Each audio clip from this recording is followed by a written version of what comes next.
आज हम एक ऐसी खबर लेकर आ रहे हैं, झारखंड का गढ़वा जिला जो खेल में अपने यहाँ के युवाओं को आगे करने के लिए प्रयासरत है, लेकिन आज भी ना तो माकूल मैदान है यहाँ पर और ना तो खिलाड़ियों को संसाधन उपलब्ध है। उसके बावजूद भी एक ऐसा खिलाड़ी है, एक ऐसा युवा है जो अपने दम पर बेहतर प्रदर्शन का मुजाहरा कर रहा है, कई पारितोषिक हासिल कर चुका है। हमारे साथ नीरज केसरी है, हम उनसे बात करेंगे। उससे पहले हम सबसे पहले आपको दिखा दें किस तरह पारितोषिक हासिल कर रहा है। आप देख सकते हैं यह मेडल ऐसे ही नहीं मिलता है। हमको आपको सबको मिल सकता था, लेकिन आप उस काबिल नहीं थे, उतना मेहनत नहीं कर सके, हम लोग को मौका नहीं मिला। वही मौका नहीं मिला जो मौका आज नीरज को नहीं मिल रहा है। नीरज को वो प्रोत्साहन से नहीं होता है। खिलाड़ियों को सबसे पहले तो माकूल मैदान की ज़रूरत होती है, संसाधन की ज़रूरत होती है, ताकि वह अपने खेल का जो बेहतर प्रदर्शन कर रहा है, बढ़िया मुजाहरा कर रहा है, वो उसे संसाधन उपलब्ध हो, ताकि इससे अधिक वह पारितोषिक हासिल करे और नाम रोशन करे। आज वह अपने गढ़वा जिले का, राज्य का नाम रोशन कर रहा है, लेकिन आज भी एक कसक है कि नीरज को वह संसाधन उपलब्ध नहीं है जिसे उसकी चाहत है। जरूरत है उसे एक संसाधन उपलब्ध करने की, ताकि वह जिले का नाम, राज्य का नाम, देश का नाम बड़े स्तर पर रोशन कर सके। हमारे साथ नीरज केसरी, हम बात करेंगे कैसे शुरुआत हुई। आज जो उम्र है उस उम्र में लोग मोबाइल में गेम खेला करते हैं, ज़्यादा कुछ सोचा नहीं करते हैं, गलत राह पकड़ लेते हैं। तो बैडमिंटन की शुरुआत कैसे हुई? यहाँ जैसे कि यहाँ पे हम लोग गली में खेलते थे, तो हमारे यहाँ दिनेश छपे रहते थे बगल में ही, तो वही हमको ले जाते थे खिलाने। तो रोज जाते थे धीरे धीरे। फिर उसके बाद एक खेलगांव में निकला था ट्रायल, तो हम पतंजलि अंकल को कहें कि ट्रायल निकला हुआ है, तो पतंजलि अंकल वहाँ के फिलअप किए फॉर्म, तो हम ट्रायल देने गए। तो फर्स्ट बार में सिलेक्शन नहीं हुआ था मेरा ट्रायल में, फिर सेकेंड बार गए, फिर सिलेक्शन नहीं हुआ था, फिर थर्ड बार गए तो हम बोले जाना है तो बैडमिंटन में जाना है, फोकस था पूरा बैडमिंटन में जाना। थर्ड बार गए, सिलेक्शन हो गया मेरा। उसके बाद फिर सिलेक्शन होने के बाद फिर मेरा स्टेट चैम्पियनशिप आया 6 मंथ के बाद। तो मेरे कोच बोले कि तुमसे नहीं हो पाएगा इतना मेहनत, तो बोले कि नहीं सर, हम चैम्पियन बन के दिखलाएंगे, स्टेट चैम्पियन। उसके बाद फिर मैं पूरा ताकत से अपना जोड़ लगाते, फिर उसके बाद मैं स्टेट चैम्पियन बना। फिर उसके बाद मैं लगातार, और फिर उसके 9 मंथ के अंदर में इंडिया नंबर 7 हो गया था पूरा ऑल ओवर इंडिया में 13 में। आज मेरा ऑल ओवर इंडिया 3 है पूरे देश में। उसके बाद मैं अभी हमको 1 तारीख को दुबई जाना है, 1 अप्रैल को खेलने, वहाँ प्रैक्टिस है मेरी। तो और यहाँ पे जैसे कि मेरे कोच भरत कुमार शाह हैं, और वहाँ पे असिस्टेंट कोच वसीम भैया हैं, हम लोग वही सिखा रहे हैं। वहीं पे हम लोग कोच है, एकेडमी पूरे खर्चा दे रही पूरी सरकार अभी, लेकिन हम लोग का प्रोवाइड नहीं हो पाता। शटल अभी बंद हो गई, शटल जो कॉर्क होती है वो नहीं मिल पा रही सरकार की तरफ से। सुना आपने कि एक कसक है नीरज के दिल में, जो कॉर्क नहीं मिल पा रही है सरकार की तरफ से, जिससे खेल हो पाता है बैडमिंटन का। बेहतर खेल का मुजाहरा करके आपने देखा होगा वीडियो में, जब हम दिखा रहे थे कि किस तरह मेडल और पारितोषिक हासिल किया है नीरज ने। जरूरत है इसको प्रोत्साहन करने की। हम नीरज से फिर जोड़ेंगे, उसके पहले हम बात कर लें। हमारे साथ यहाँ पर विनोद जायसवाल जी समाज सेवी हैं, पतंजलि केसरी जी हैं। हम बात करेंगे खिलाड़ियों को प्रोत्साहन देने की। हर बार बात होती है खेलो गढ़वा के तहत और खेलो झारखंड के तहत बात होती है, लेकिन कितना मिल पा रहा है खिलाड़ियों को, कितना जरूरत है खिलाड़ियों को आगे बढ़ने की? देखिए, खिलाड़ियों को तो बढ़ाने की सबसे अधिक आवश्यकता है।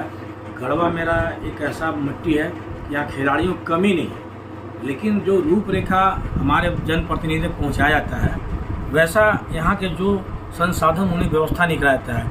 ऐसे मैं अपने ओर से अपील करूँगा, खासकर जिला प्रशासन, जनप्रतिनिधि से, कि हमारे गढ़वा शहर का, नगर परिषद का एक सबसे छोटा फैमिली और कमज़ोर फैमिली है, और उसमें भी वो इंडिया लेवल में 3रा रैंक लाना हमारे लिए गर्व की बात है।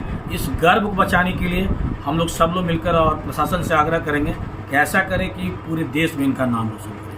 हमारे साथ पतंजलि हैं जी हैं, बात करेंगे किस तरह खिलाड़ियों को मदद की जरूरत है, ताकि जो जिस तरह खेल का अपना प्रदर्शन करके इतना पुरस्कार हासिल किए हैं और आगे बढ़ सके, और राज्य स्तर पर, देश स्तर पर, अंतर्राष्ट्रीय स्तर पर पारितोषिक हासिल करते हैं। निश्चित रूप से आज सबसे पहले तो मैं नीरज को बधाई देना चाहूँगा कि आपने इस गढ़वा ज़िले का नाम ही नहीं पूरे झारखंड का नाम रोशन किया है।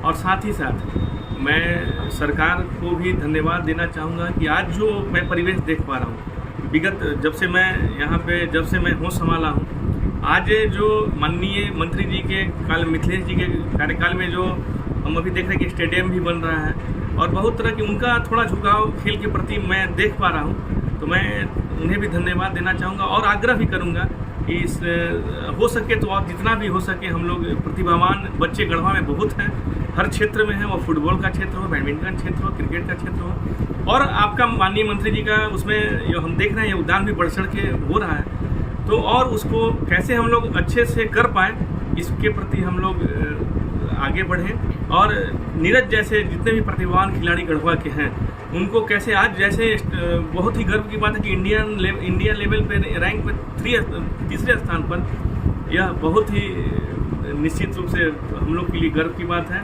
मैं पुनः नीरज के उज्जवल भविष्य की कामना करता हूं और जितना हो सके गढ़वा के जितने भी हम लोग समाज सेवी हैं या जो भी हैं, हम लोग मिलजुल कर इनको आगे बढ़ाने का कार्य करें और बाकी सरकार अपनी काम कर रही है। धन्यवाद।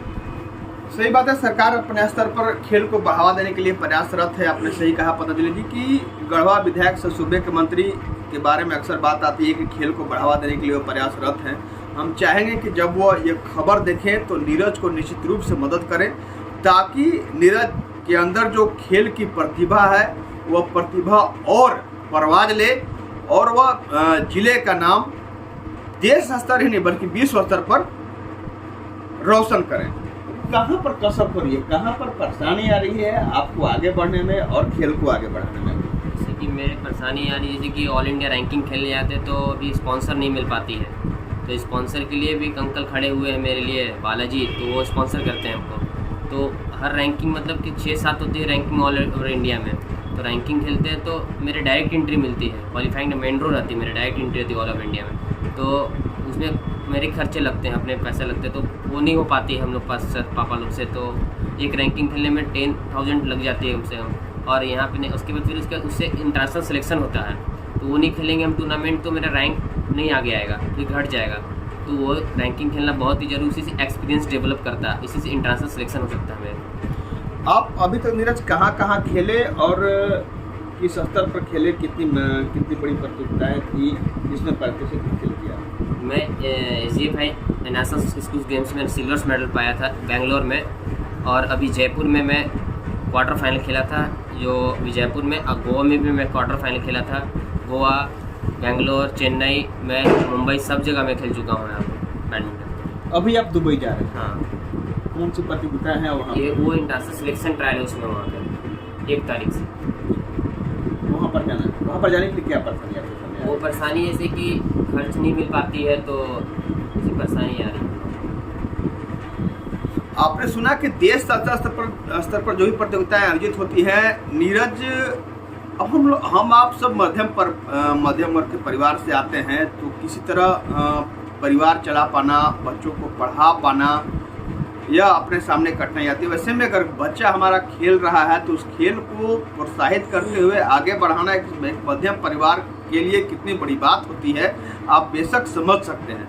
ऐसे में भी नीरज विषम हालात में भी आगे बढ़ करके अपने खेल का मुजाहरा करते हुए, बेहतर प्रदर्शन करते हुए और पुरस्कार हासिल कर रहा है, जिले का नाम रोशन कर रहा है, तो ऐसे में ज़रूरत है उसे सराहने के साथ साथ सहयोग करने की।